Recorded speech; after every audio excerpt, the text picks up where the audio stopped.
So once again, we're just going to wait a few more minutes as the participants come back on from the concurrent, and thanking all of our sponsors. And I think Zanker Recycling should get the award for the best sponsors showcase. It's always great to add humor into what we do. It can be a very daunting subject and can be very depressing with everything that is happening in the world and even our day-to-day impacts, even when we're trying to do the very best.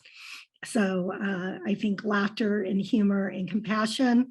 I also want to applaud everybody for their valuable comments and questions. It's very important for us to not judge one another and criticize, but applaud what people are doing.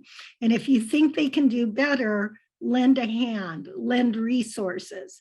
Everybody is trying to do their best, and I always love progress over perfection. So we're just going to wait a couple more minutes, and then Mary Alice, I'll let you start when you feel there's enough participants. I'm going to introduce a quick introduction for Mary Alice. She's also been a very dear friend and colleague. She used to work for Disney and brought all that expertise with her. And she's been doing this for years. And she has a book, The Backyard Composter. So hopefully that'll be on Amazon for us. But just really a champion of everything good and helping us push the limit. And she's been invaluable in helping create the True Advisor, the True Zero Waste Rating System. She was on our founding board. She's on the board of the National Recycling Coalition. So just applaud her for that. So presentations, if you want to go ahead and share, yep, we're ready. If you want to go ahead and share the title slides and the introductions. Thank you again, everyone. This is Zero Waste Events. How do I share the title slide? Just hit share screen. I can do it for you if you'd like. Thank you. Yeah, if you can. Yeah, thank you. Yeah, let me just bring it up. Oh, I see. There we go. Okay. Thank you, Stephanie, and thank you so much for that beautiful introduction. And back at you, I'm always in awe of all the things our friend Stephanie Barger has accomplished in her life, and I've been proud to be with her supporting all this wonderful stuff. And I'm excited, especially today, to be together to talk about zero waste events because it's something near and dear to my heart. I am, as Stephanie mentioned, I'm also a True Advisor. I've been on the technical council. I loved attending events in the before times, and I'm happy that we've come a long way since the early days of wading through knee-deep red Solo cups at the end of big festivals, knowing they had no hope whatsoever of recycling any of those. So I'm thankful that my colleagues and our panelists today have done amazing work to correct that situation and make sure that when we go to events today, they are clean and green and sustainable. So Stephanie Katsaros, Sophie Armanakian, and Eric Ritz, I hope you enjoy listening to their presentations and write down any questions you'll have. And I hope that we'll have time for a lively Q&A after this. So I'd like to introduce our panelists. Sophie Armanakian is, oh, sorry, wait, I'm going to start with Stephanie, right? Stephanie Katsaros founded Brightbeat after working in the music and media for over a dozen years, and she found inspiration in her solo journey around the world. She says that her most special event moment was playing basketball with the Beastie Boys backstage at Lollapalooza in 1994. I have a feeling she has many other stories to share, but today she'll be talking about how maybe some of the things she's learned running this company can help us in our efforts to green events. And then also, I'm so happy to welcome Sophie Armanakian. She's the Director of Ops and Sustainability for the Atlanta Hawks in the State Farm Arena. She and the arena teams delivered the first ever zero waste NBA All-Star game, woo, and the first ever true certified sporting event in the world for leadership in zero waste.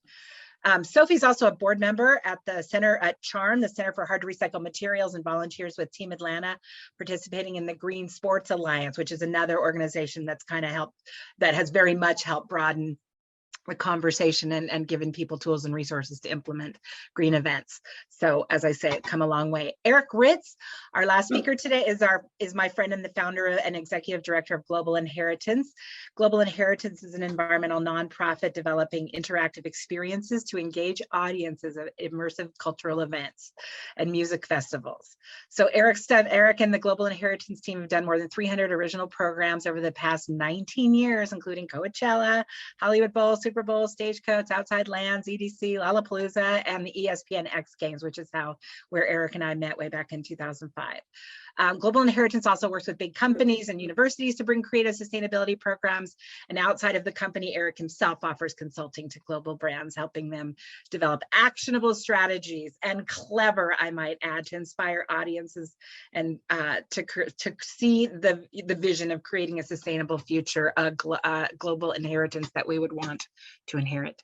So again, welcome speakers, and we will start with Stephanie, right? Stephanie, you want to share your screen? And thank you. All right, my screen is shared. If everyone can see that okay. I can't really see everyone's faces as well, but I'll just go ahead and jump right in. Thank you so much for having me. And I'm honored to kick off the discussion on events. Events are all about bringing people together, and we're rallying around a team or a musical lineup or a common cause.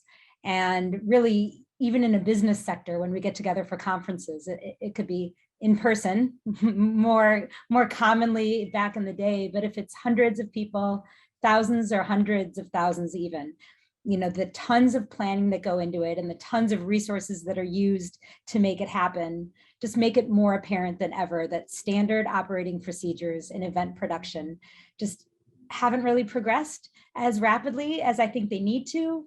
And so, ways that we can meaningfully reduce our environmental impacts and then also influence ongoing positive and social cultural impacts. That's, the goals that I have and the work that we do really to target zero waste and inspire people. I think that getting the people involved in an event, from producers and sponsors and contractors to the attendees themselves, it's that inspiration that's key. And what inspires us? It's an involuntary response when something resonates and it sparks an idea or an emotion.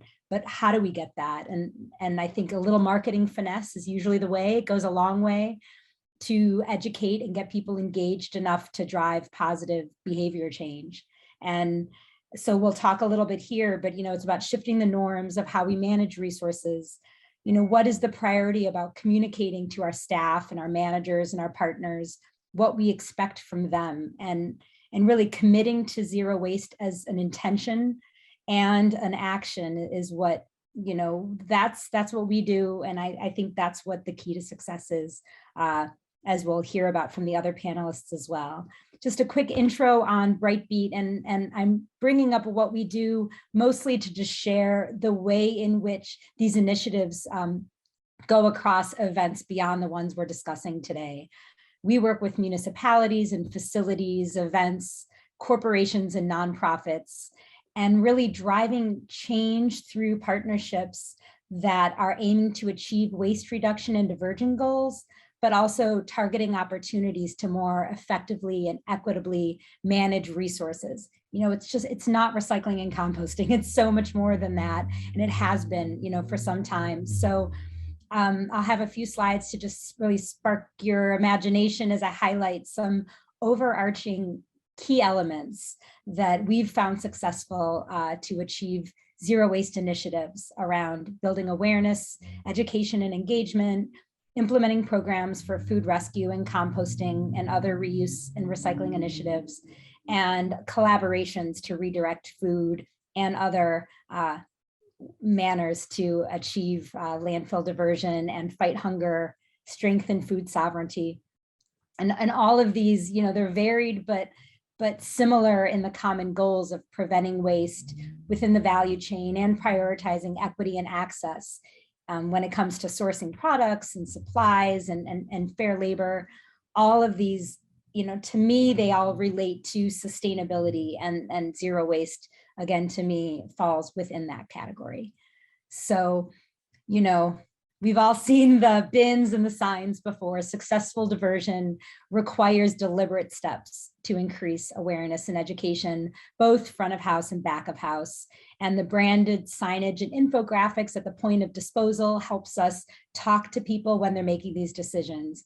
And we support this with eco-educators like Tony in the picture, who also train staff on the easy tricks to manage behind the scenes. And it's, you know, it's color coding and other, you know, kind of common, at least common around the folks on this, in this conference, that we would take easy special steps to manage things back of house, but also, you know, to have a green team, or, you know, we might say sustainability manager, a zero waste captain, an eco-educator lead, they're providing due diligence on the back end to ensure a program is achieving its goals.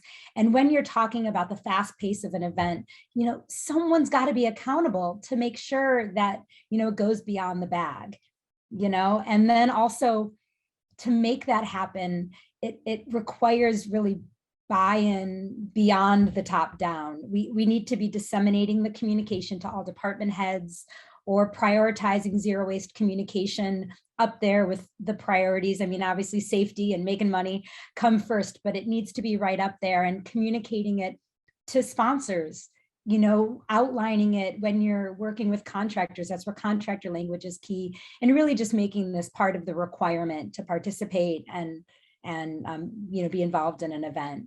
And the engagement is really critical to participation. And so my friend Dave Shaw from the Revivalists is actually playing in Chicago today. And there's a photo of him and I. This is after a set at Vertex in Colorado. But you know, when artists are engaged, or even, you know, a player on a baseball team, and they shout out about what they believe is important, and speaking from the stage saying, hey, let's leave no trace, and comment that, hey, I'm going to be out there helping to clean up afterwards. This particular event this picture is from, we didn't even fill a quarter of a bag of a recycling bag because the fans were so supportive. And I mean, that's ideal. We're not just trying to make our job easier. We want fans to, you know, extend the impact, take this idea home, and really we're trying to shift cultures. So to make it work, I think the engagement on the front end is important, but also our zero waste successes would not have been possible without key social enterprise partnerships. And I believe they provide engaged staff and managing what happens behind the scenes. And this individual is from Clean Slate. They're a part of the Cara Collection. It's a nonprofit in Chicago that offers community beautification and also event services. And they provide to individuals paid transitional jobs to people who have barriers of employment. And I can just say, you know, working with this organization and supporting a platform where individuals build skills for lasting careers, they're provided fair wages, they're provided with safety for their interns is what they're called. I mean, that's superior to what I've experienced with other really prominent entities. And I think it's worth paying what it costs. It's not necessarily that much more. I'm not going to even say it's more, but really going out of our way to ensure that those who are working on these initiatives and getting the job done, again, beyond the bin, is happening with partners like this. And a particular event that I shared in a previous True workshop was the Goose Island 312 Urban Block Party. And in addition to Clean Slate, we worked with the Resource Center, which is owned by, we call him the godfather of composting in Chicago, Ken Dunn. But this is an organization that they're dedicated to rediscovering resources, both human and material, whose value has been overlooked. And when we talk about valuing the personnel, it really, you know, brings with it potential for dedication to decontaminate more, to increase diversion rates, but also feel good about these programs. And you know, bilingual training and elements like this are things we all know. I think it just goes a bit beyond that. So in addition to these, really looking upstream at prevention and reuse is clearly the direction we need to be heading to achieve zero waste. And I have just a couple quick examples. when it comes to large scale reuse and rescue programs, advanced coordination is the very most important thing. And we need to be thinking ahead to plan, if it's deconstruction, repurposing, what are we taking away, but also with whom are we working with, and identifying those local community groups, schools, charities, or whomever might benefit from the specific donatable items. There's examples of creative reuse from really cool, string cheese incident and electric forest. Their production was used in a high school a couple of years later. It was so cool. But this example is mesh event banners. They're ubiquitous at large events. And at the NFL Draft Town, those are after that event. They were paired with used rock climbing ropes, upcycled into beach bags. They were sewn by a local women's cooperative and then sold through the Rebuilding Exchange in Chicago. I mean, just a full circle story where we're reducing environmental impact, we're building social impact in there. And another example here, we did a zero waste event for a large engineering firm. And in the preparation year one, there were literally, well, maybe not literally tons, but there was plenty of draft paper to recycle. And it was being recycled, it was going to the right place, but all of this paper used only on one side seemed to have a better use. And so we partnered with an organization called Resketch. They created these custom pads you can see.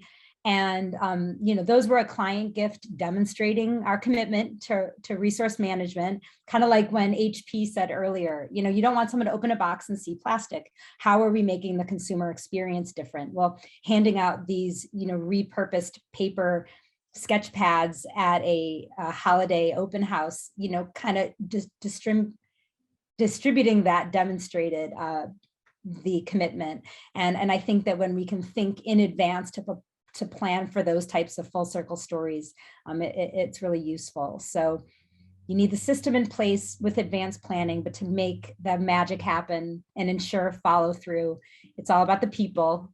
And so sharing a couple of images from events past, and especially as here in Chicago and at Brightbeat, we're really focused on preventing food waste. Wasted food, and implementing programs for food rescue and composting. It's, who are we doing it for and who are we working with? And those community-based partnerships and that attention to the needs of the community for sure are, I think, what we have to be prioritizing when we're building these programs. And feeding people is an obvious highest and best use of food. Our last really big event gig was January 2020. It's been kind of interesting in our industry, but we had a major conference at the convention center in Chicago and rescued and recycled a total of 12 tons of food. It was 25 events over 5 days, a big convention, but 12 tons of food composted sounded like success, except, well, I should say that like 95% of that was composted, and composting edible food is not okay. And, not because of Brightbeat, but a nonprofit called Fight to Feed partnered with Savor, who is the, at McCormick Place, they are the exclusive food service operator. They donated a kitchen space with cold storage space. Long story short, since the start of the pandemic, the last figures I heard, 200,000 hot meals served to folks who needed it, over 3 million pounds of food rescued and shared with through free pantries and other ways to help families. This is the new model of how we strengthen the food system and build partnerships and take existing assets to try to reduce the environmental impact and improve the positive social impact. So it's just a way for us to take our successes and look at them and kind of rethink how could they be better. So I don't want to spend too much time. I could talk forever about collaboration within these organizations shown on the slide, as well as across the region in Chicago, in Illinois, and across the Great Lakes. We've really found success by working together, sharing best practices and sharing stories, good and bad, to improve operations, to improve and retool our vision. The Chicago Sustainability Task Force, you started off as a group of stadiums and is now a citywide organization that really has focused and had focused initially on infrastructure strengthening. Cup recycling was a big problem because we were being told one thing was happening, but actuality was slightly different. Tackling that together through, kind of the power of leverage. Composting food and really understanding kind of the lack of transparency around compostables and how they're being handled has actually turned into a whole separate project that many of us are working on together. And the Illinois Food Scrap Coalition was vital in that. That is an organization that's powered through the US Composting Council. And we've worked on policy, understanding policy, as well as working on how can we strengthen our own advocacy in the state and impact on a federal level. And there's a Compost Act. It's an acronym. I think Cory Booker might have introduced that one. A new policy was introduced today on the federal level around decreasing barriers for restaurants and large entities like all of us here to donate food. So, incorporating the policy is key. And then also really doing kind of constant assessment and reassessment where we're working with city entities here, from my perspective, and as well, the Natural Resources Defense Council has an initiative called the Food Matters Initiative. And within the Great Lakes, the city of Chicago is working with them, and we're working on a food rescue assessment, going back to how we need to change the system and identify models. There's a model of over 30 autonomous mutual aid groups in Chicago who are working together, and we're working on building food hubs in this city, which we haven't had before, to have as bases of rescuing food, where when other events come into the city, they can be directed where to donate their food. And this has happened time and time again. The Chicago Marathon, there's about to be a huge storm and it's the morning after the marathon. They had like 4 pallets of food that needed to get picked up. Greater Chicago Food Depository can't really do it. In 25 minutes, we had this coalition at attention to do it. That all happened through communication. It's people who know people and are texting each other, but we need to build systems where we can make things happen better. And I think it all starts with communication and collaboration. Again, I could go on, but I will stop and go to my final slide. I love Sophie's a cup that she's showing, because that is also an example of good collaborations. So really from the beginning, my goal with Brightbeat has been to create replicable and scalable best practices that influence and inspire peers and stakeholders. And thanks for giving me the opportunity to share today. That's what we're doing. My co-panelists all impress me with what they've done. I've known about their work for years. And really, for me, responsible event production is the product sourcing, transportation, and alternative energy. We're not even getting into it. Optimizing management of resources, fair treatment and wages for personnel. That's really what I hit hard on.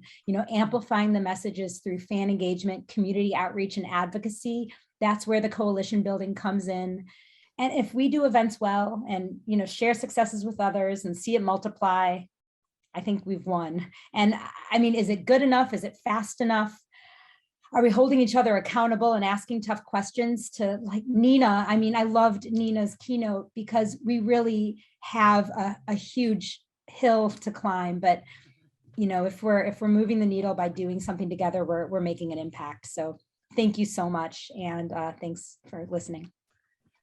Thank you, Stephanie. I can feel the questions building up in me and hopefully our audience as well. I did overlook introducing one of our other speakers. It's Carly Bullock Jones, and she's quite a rock star in the events zero waste greening as well. She is the founder and managing principal of EcoWorks Studio, dedicating her entire career to bringing greener events to us, and also in wellness consulting with the Well standard.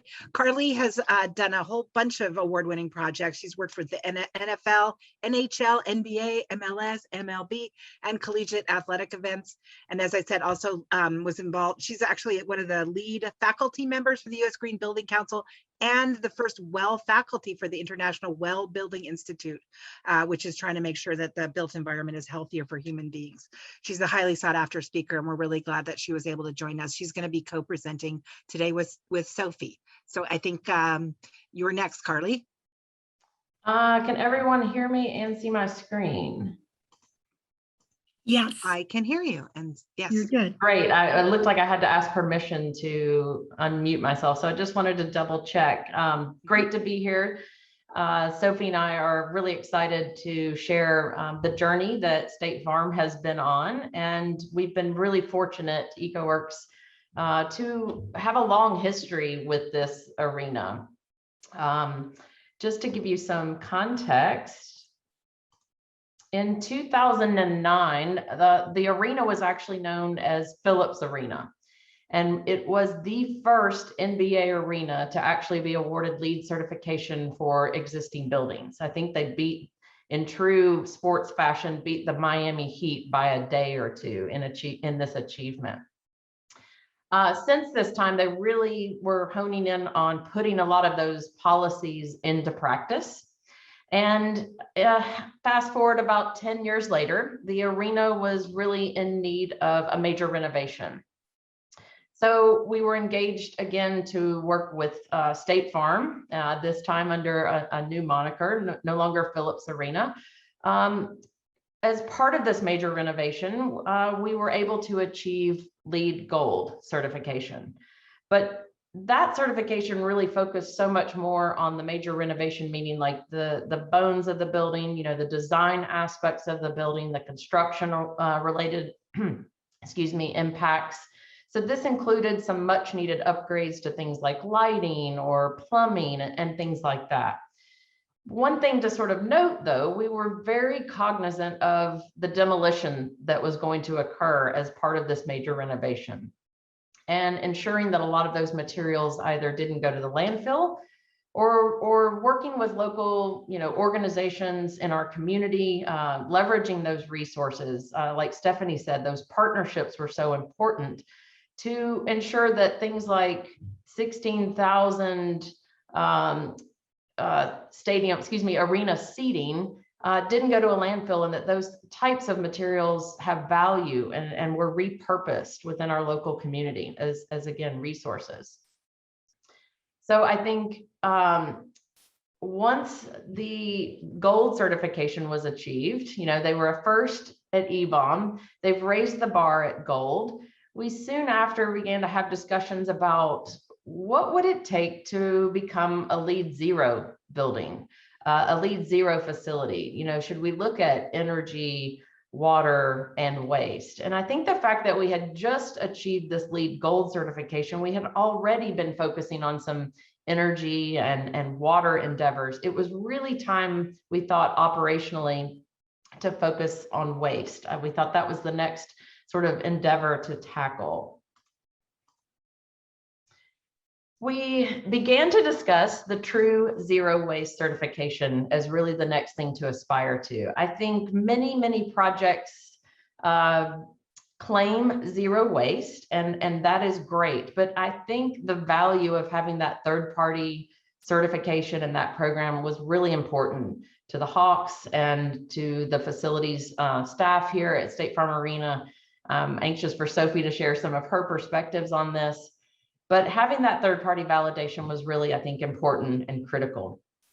So, the arena and the staff began to put some of these endeavors into place. They were really focusing in on zero waste efforts from an operational perspective. And of course, the true program, I think, really provided a framework and a roadmap to how to tackle zero waste. It really helped the Hawks and Sophie and her staff formalize a lot of the policies, things that they were already starting to practice. But again, formalizing those policies, those processes, honing in on the education and training, reevaluating some of their vendor contracts. It really also helped them kind of take a step back and evaluate upstream impacts rather than always having to sort of manage waste after the fact. Creating value again with a lot of these materials. this, I think, again, just opened up more opportunities to engage with other local partners and others in our community, because I think a lot of people want to be involved in something too that's, never been done. And to our knowledge, there's not been, another type of facility like this that has actually achieved true certification. So again, I think being a first at something is not anything that this group shies away from. They endeavor to sort of continue to raise the bar, and it really amazes me. Unfortunately, the pandemic, like most of everyone's lives, put a lot of these efforts on hold, put a little kink in our timeline. And I was just thinking as we started this presentation about, you guys may remember that the NBA calling off and canceling a lot of those games in March of 2020 is really when I think a lot of people began to pay a lot more attention to how serious the pandemic was. And we often talk about the power of sports. Fortunately, when the Hawks started playing games again, they were doing really well, and they made it to the playoffs. And Sophie and her team sort of asked us, hey, in the endeavors that we have been doing here, why not leverage this playoff game as an opportunity to certify a playoff event or all of our events? So I'm proud to sort of say that, that all of the things that she and her team have been putting into place was sort of proof of concept that we could do this. She and her team could do this. And Sophie, how many fans were at that game? It was a sold out game. It was like 17,000 fans in attendance at a playoff game. Yeah, you are correct. It was a sold out event. Yeah. So you sort of like Stephanie, you mentioned you begin to see sort of beyond the walls of the building, the impact that a project like this can have, the exposure, the shift and change in behavior. I think I read the other day that to actually change behavior, you have to do something about a dozen times. So I think Sophie has been doing this. It is something hopefully that people are taking back to their communities if they've been to like a dozen Hawks games by now. I'm excited for her to also share some of the things that are making an impact through fan engagement, like Recycle and Win. But for now, after achieving this at the event level, we have been, again, forging on to, this is how the staff and the arena are operating on a day-to-day basis. And they are endeavoring to be, again, true to the community, true to the earth, but also potentially one of the, or if not the first sports event or sports facility to actually achieve true certification, which is just amazing. I think some of the challenges that have come with that, of course, it's not a typical facility, right? It's not a 8 to 5. Nothing's necessarily typical, but it doesn't have from a day-to-day basis necessarily the same operations.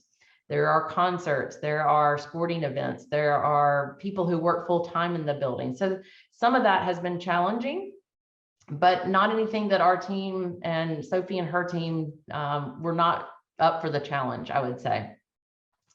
So to me, some of the story here is also the fact that we could actually do this in the Southeast and in Atlanta is, to me, just remarkable. And I think that was Sophie and her team and the leadership there at State Farm said, you know, I think if we could do this here, others can do it anywhere, and we can show the world that zero waste is possible. So I actually think this is playing into entertainment too, in terms of, Stephanie, some of what you talked about, just and I can let Sophie kind of weigh in on this, but I think if you've looked at like Coldplay's website recently, or other bands and things like that that are really starting to ask venues, what are you doing in terms of sustainability, and waste is top of mind. So I think it's actually shifting where people are playing concerts and things like that. So it's quite interesting, again, the power of sports. But Sophie, I'd love to turn it over to you to actually talk from the owner's perspective, again, some of the journey from your, again, lessons learned and challenges and some of the things that you've been implementing. Awesome. Thank you, Carly. It's always a pleasure working with you. I have about 5 minutes, so I'm going to go a bit quick. And if anyone has any questions, happy to circle up. Here to talk about our journey. And, you know, we always reference it as a journey because there's really no finish line. You know, a lot like LEAD, you get the certification, but this is all about the operation. What are you doing to continue the momentum? And I think, you know, a lot of what everyone has already said on this panel and in other discussions, you know, we all are saying the same thing, but the key is really the consistency of it and the simplicity. And I think Stephanie said it earlier, it's about progress, not perfection. You can't let perfection get in the way of progress. Otherwise, you'll make it impossible to achieve what you want to. So here, just really quickly, when it comes to our venue specifically, which is very unorthodox, you know, we are not your typical 8 to 5. It is not an office building. We are 24/7, 7 days a week. You know, just recently we came off of an 8-day stretch, which means we had 8 consecutive days of events, whether it's basketball, concert, basketball. So someone's loading out, someone's loading in. You know, we have fan-friendly pricing. It's affordable to have a good time. You can feed a family of 4 for $28. It's just a great time to have. And with that comes a lot more consumption and a lot more materials and or resources to figure out how to properly divert. And in order for our venue to be able to truly achieve operating zero waste, you know, there are 3 simple things that have to be in place. That whether it's infrastructure, is our table set? Are we allowing people to do the right thing? Communication, internally and externally. You know, Carly talked a little bit about our Recycle and Win program. And then, of course, the supply chain. You could have the infrastructure, you could talk about it all you want, but if what you're procuring is not green and it's not divertible, then you're making it very difficult. And of course, diversity and inclusion. You can have an ambassador, you can have someone leading the initiative, but it is an effort that requires everyone to work together. So making sure that everybody is on board. Next. Here's an example for infrastructure. So this is our loading dock. You know, earlier, something I think what was said was shifting mindsets or shifting the norm. You know, we call it old mindset, new mindset, trying to change that behavior, whether it's a dozen times or however many times we need to get folks to do it. But on the left is what our loading dock entry looked like, just one simple bin. Now, anyone walking past this bin is going to toss anything they have into that bin. So what you want to do is be very intentional, be very consistent, set your table, allow people to do the right thing. Do you have a label? Is the label very clear? Is it confusing? And, you know, again, being consistent. Next. Communication. You know, this is our back of house more of our employee communication that's important. You know, there's a high turnover. Everyone's struggling with unemployment, trying to get people to come in and work. So having to retrain and continuing that journey, being comfortable to be a broken record, you know, trying to change your behavior and move the needle, you have to continue talking about things. And this is an opportunity where we have to remind folks of how we do things when it comes to our venue. Cardboard is going to be broken down, placed next to the bin.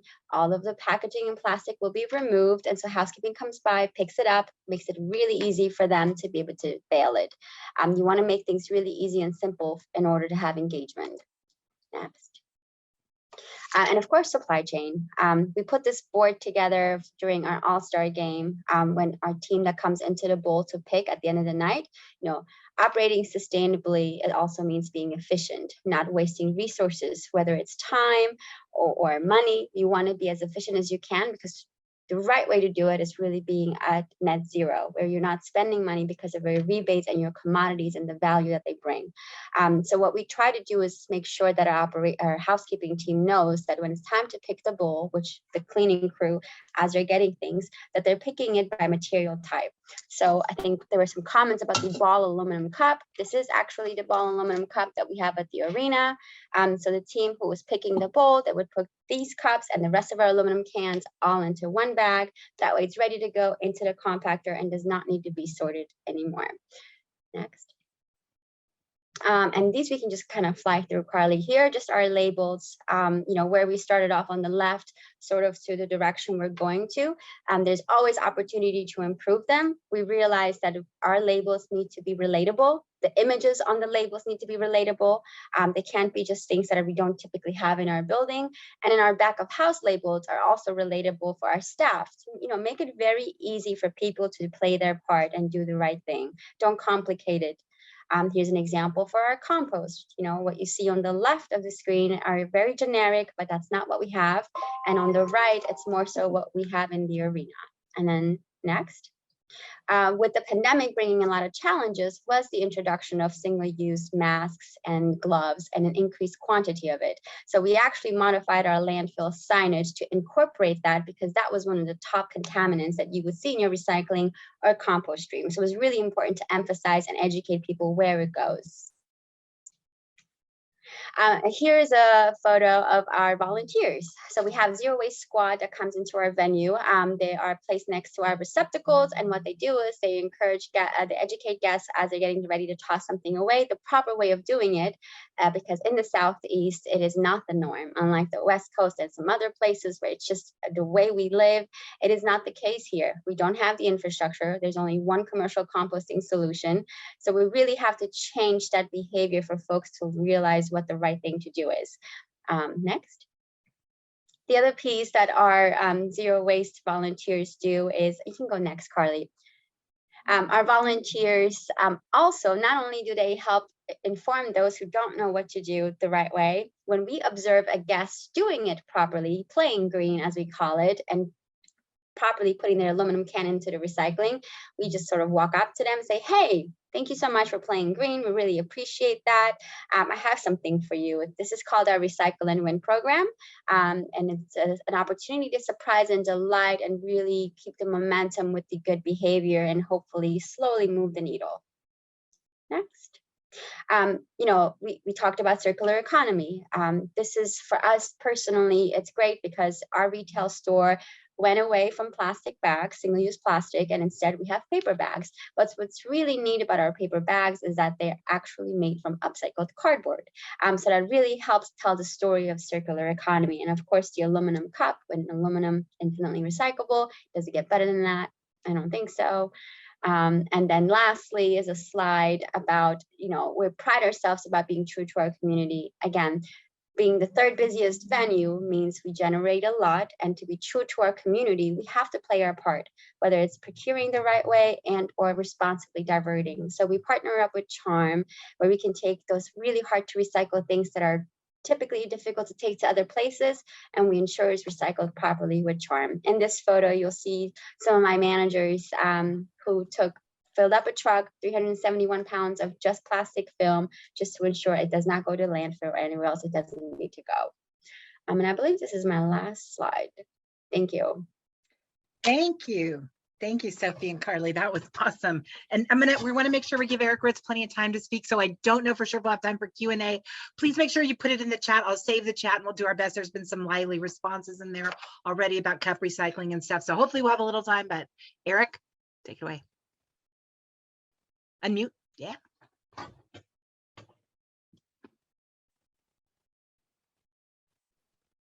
Thank you, Mary Alice. First of all, one of the things we like to say, Global Inheritance, is we don't preach to the choir, but I feel like today I'm preaching to the choir, right? So anyhow, Eric, just before you get started, do you want to share your screen and share your slides? Oh yes. Because they're beautiful. Give me 1 second. Yeah, I can see. So you can click on the green arrow down below. There we go. Fabulous. Right.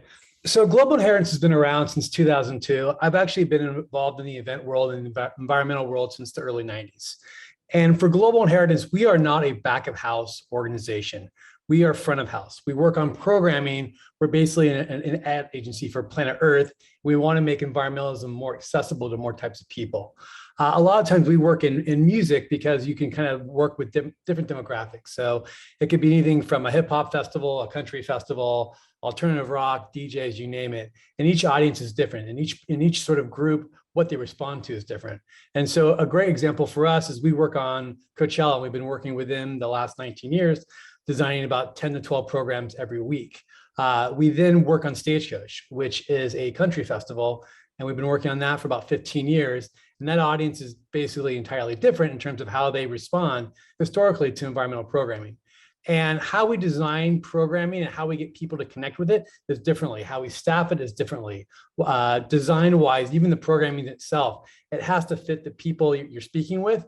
Otherwise, they tune it out. And I like to look at music festivals as a good example because you're competing with a lot there. You're competing with music stages, you're competing with the bars, food courts, art, their friends, whatever it might be. So for them to take time and to go and want to learn more or participate, that's a big ask.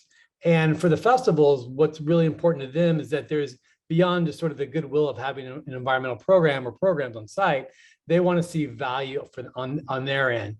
So for example, Coachella, we design programs that the festival clearly sees benefits. So something like Carpoolchella, where people can win VIP for life, and they're carpooling 4 more in their car. There's fewer cars on the road, which means there's less traffic issues.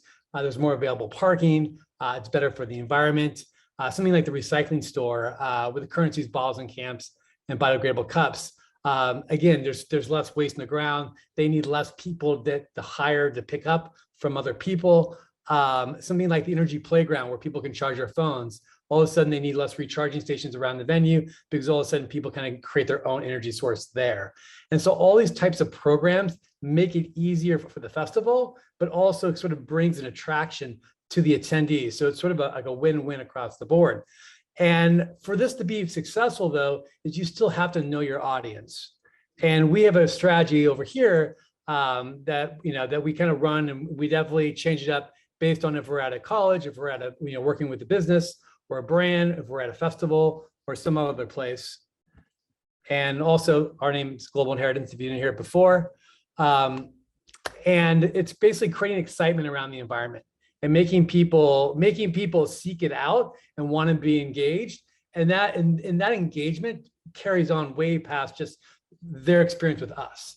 It becomes like, are they looking at trying, are they're buying decisions, if they're recycling on site, if they're bringing the reusable, all that stuff, the more you can make it more exciting and more accessible, the more likely they're going to do it. And so our strategy is fun, interactive, keeping it simple, visually interesting, peer-to-peer communication, inspiring and thought-provoking, and targeted. So fun is a really big one because if it's not fun, especially if they're at an event and it's an extra ask for them, for their time, then they're usually not going to sign up. But if you can make whatever programming that you have there, more and more people are excited. We've designed can crushers, so it's not going to say, can crushers won't save the world, but it empowers an individual to do a positive action.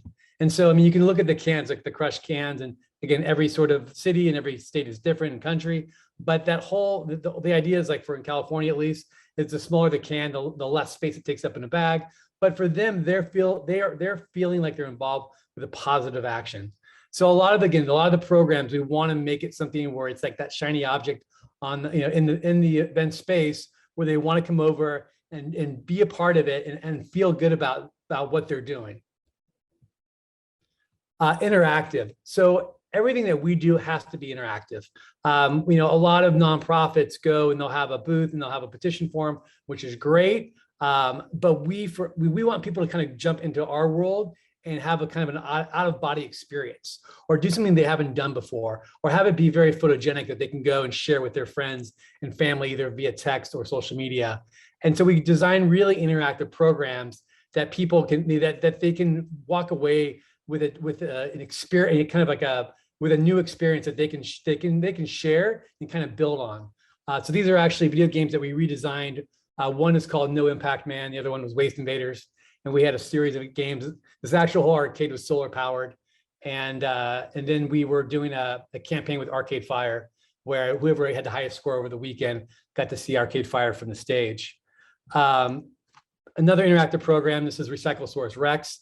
He was a 40-foot robotic T-Rex that ate bottles and cans, and he would actually crush them and then leave big droppings of crushed recyclables. T-Rex was definitely not keeping it simple, but keeping it simple is probably the most important, because a lot of programs don't have to be complicated, but you got to make it easy on people. And if the barrier of entry is too high, especially at an event where there's a lot of other sort of things you're competing with, they're just going to pass it by. This is a recycling store program we've been running for 20 years, and it's something that anybody can do. I mean, the talk around the Hawks, the recycle and win. I mean, Mary Alice and I, we were doing this forever at X Games. It's a really easy commerce, sort of like, you do something positive for us and we'll do something positive for you. And a lot of times with these recycling stores, we'll create it almost as a hub for other sort of programming. So if they're carpooling or taking public transportation or doing all these other things, they can kind of accumulate points. And with this, we do a lot of sort of point-based systems where there are rewards for the amount of points that you generate over the course of the day or over the course of the weekend. Keep it visually interesting. Again, you want to kind of make yourself pop out, make it exciting, make it almost generate a crowd. This is a program we run called Art of Recycling. We've been running this since 2004. We've done it all around the world. We have artists redesign recycling bins. We've actually had artists redesign rain barrels. We've also done compost bins and all sorts of things. And so the idea is it's like an art walk, it's an interactive art walk. And if you look at the trash bin is plain, it's not exciting, it's not really engaging, where the recycling bin or the compost bin is a beautiful piece of work and something they want to interact with. Peer-to-peer, this is really important. You want to be the people talking to the people at your event. They need to have a kinship or connection with. You can't go, great example, X Games. X Games with a lot of 16-year-old boys running around the venue. And if you had people that were their mom or their father talking to them, a lot of times they want to tune them out. And so you have to find people that they can relate to. And that can be somebody that's like their older brother or sister, or somebody that was one of the athletes that was participating.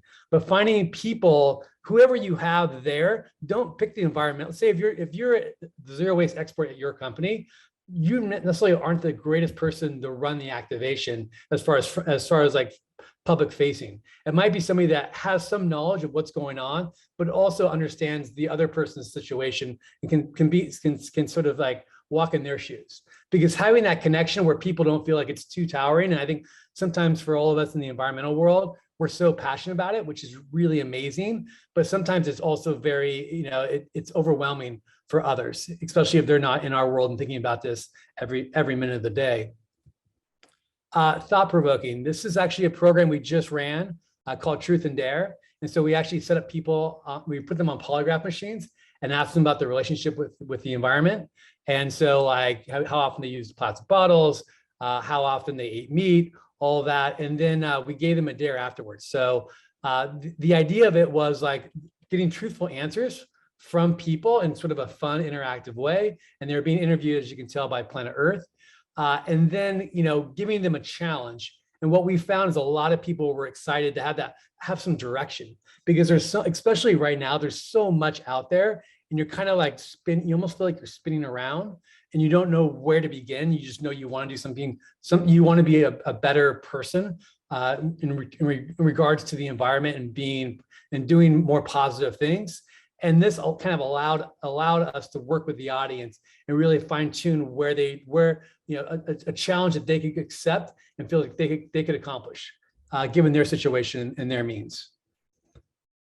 And then lastly is targeted. This is actually our panelist, Mary Alice. And when I say targeted, it's really designing the program based on the audience you're talking to and making sure that they can have a connection with this. And so this program is called Plastic Surgery. This is where we show people how to cut plastic out of their lives. And they sign up, they basically have to do their inpatient form, and then they go and they meet the zero waste expert. Mary Alice is our zero waste expert here, and they talk about their relationship with plastic. And then Mary Alice writes them prescription. First of all, she gives them advice on what they can do based on their lifestyle, if it's in the kitchen, if it's when they travel, at school, at the office, and the bathroom. And then she writes a prescription based on her conversation that they then go to the plastic-free pharmacy. and fulfill. And with plastic surgery, for example, the pharmacy, this was at a camping festival we did in Southern California, but the pharmacy can be curated based on where you're at. So if you're at a Hawks game in Atlanta or a music festival in LA, you can design, you can basically create a storefront based on what people might need as far as a plastic alternative. And so for this, it's a lot of people that are camping. So there's tons of things in that world that they go switch out and find something that was more durable, more long lasting, and not plastic driven. And the same thing could be said for an arena, but it might be a different item. But really, again, how you staff the program and finding people that want what you're talking about is really important. So looking at how important is what I'm talking about, how well will it resonate with the audience that I'm in front of today. And that's what we always look at is like, what are what's currently on the sort of the radar for people? What are they interested in? What's realistic? And what's the barrier of entry? Are these people already sort of involved in thinking about the environment? Are these people like country fans and maybe never thought about so much? And what's going to work with them and give them the best experience? And this is kind of a saying that we like. In every job that must be done, there is an element of fun. You find the fun in Snap, that job's a game. I mean, that's basically it. I mean, if you can make any of this stuff fun and exciting, you're going to draw a bigger audience. And at the end of the day, I mean, we feel it's a numbers game. I mean, if we have a really great dedicated part of our population that's pro environment and doing all the little things that matter, but half of the population is not engaged, it's not going to end up well. And so we have to give more people more opportunity and more platforms to get involved and feel like they can make a difference and then scale up from there. And that's what I think we do really well at Global Inheritance is design these programs for these audiences and looking at different programs that can really resonate and sort of get people thinking in a positive way. Because again, none of this stuff's going to change overnight, and it's really, again, it's concerning how scary climate is. And we've been thinking about this forever, but I think a lot of especially young people, they don't know where to start. And I think just, not beating them over the head with too much and making it that first date with environmentalism, or that first date with zero waste, something easy, something that they can tell their friends about, something that they're excited to sign up for the second date. And yeah, I think there's, it's amazing to see all the momentum this industry has right now. And we're really excited to be a part of it. And hopefully, we will be collaborating with all of you in the future. And thank you for your time, and I appreciate it. Thank you so much. This is great. This is great. Okay, so I think what we're going to do, since we have just a little until 2:45, 2 minutes, we're going to have each speaker do a quick closing comment, and then I've been keeping track of all the great questions and answers, also the responses from audience in the chat. So I will summarize those and figure out a way to send them to you. So go ahead. We'll have Stephanie. Any closing comments? And I saw that you answered the cup question. So if you want to do that. Yeah, I mean, just hearing Eric talk and Sophie, I really just want to say that it is starting somewhere and doing something, but really getting into the minds of the people who we want to change their behavior and work with them. Everyone says meet people where they're at, but understand what's driving people, what's motivating people, and go there and get them to do it, because we need to make changes. It has to happen. It has to happen now. So find a way to just really harness the passion. And let's work together. Good. Carly and Sophie? Sophie may have the same sentiment, but I think it's a lot of this can be daunting, particularly like we both mentioned in our area of the country. And it's really important to celebrate even the little wins or the small things as much as the big ones. So Sophie, Yeah, no, I absolutely agree. Doing it in the Southeast where there is a lack of infrastructure, it definitely is very rewarding, and therefore you really want to focus on your bottom hanging fruits. You want to keep that momentum. And again, like we've already said, perfection can get in the way of progress. So go after your bottom hanging fruits, create momentum so people are proud and excited, and gradually go after the things that are a bit harder to do. And it's a journey, and there's always ways to do things a little bit better. And that's why it's a journey. Yeah, All right, Eric. I'll anything say else? that, I mean, yeah, environmentalism right now is on this sort of like massive tidal wave of sort of you know, excitement and momentum. But we've, you know, for all of us that have been in this for a while, I mean, we saw this right before the housing collapse back in 2007, 2008, where everybody was about the environment, and then the, you know, not to sound like a downer, but like that momentum just kind of hit a wall and then it just went away, and we can't have that again. And so it's really important, you know, right now there's like a seat at the table, it feels like, for people in the zero waste and the environmental movement, and people are listening and people want to do more, which is great, but we got to take advantage of it right now. We have to really push it and really make, again, and invite everybody. Don't like, again, not the people who weren't signing up like last year, but all of a sudden are excited. Like, you know, it's like, you know, if they've been doing it since day one, or, you know, the last 10 minutes, who cares? Like, it's just, again, we have to, it's a team effort. It's the only way it's gonna work. It's like getting everybody excited and keeping the momentum, and not letting that momentum die and something else pop up, and all of a sudden that's the trend or the story of the year. Like, this has to be the, you know, the story and the trend of our lifetimes. And this is something that can bring all of us together in a positive way. Amazing. I mean, it's basically like a world war, and it's us versus the, you know, versus the climate change and the, you know, the environmental mess that we've created. And it's a, you know, there's no better sort of like common enemy for us to come together and try to beat. I hope I was everybody who's reminded here about the today. movie Wall-E through my 5-year-old again. I revisited that whole movie, I don't know, 15 years later or something still. Yeah. I hope everyone who's here today feels like they won, because I feel like we all just got filled with amazing inspiration and great information about some really practical strategies on making events recycling happen in our lives. Stephanie, did you have anything else? We're supposed to hop over to our some concurrent sessions. Yeah, No. zero waste construction. Just thank you, speakers, once again. Amazing information and just so inspirational. So please reach out to them. And Mary Alice is also an expert on zero waste events, so reach out to her also. Thank you again.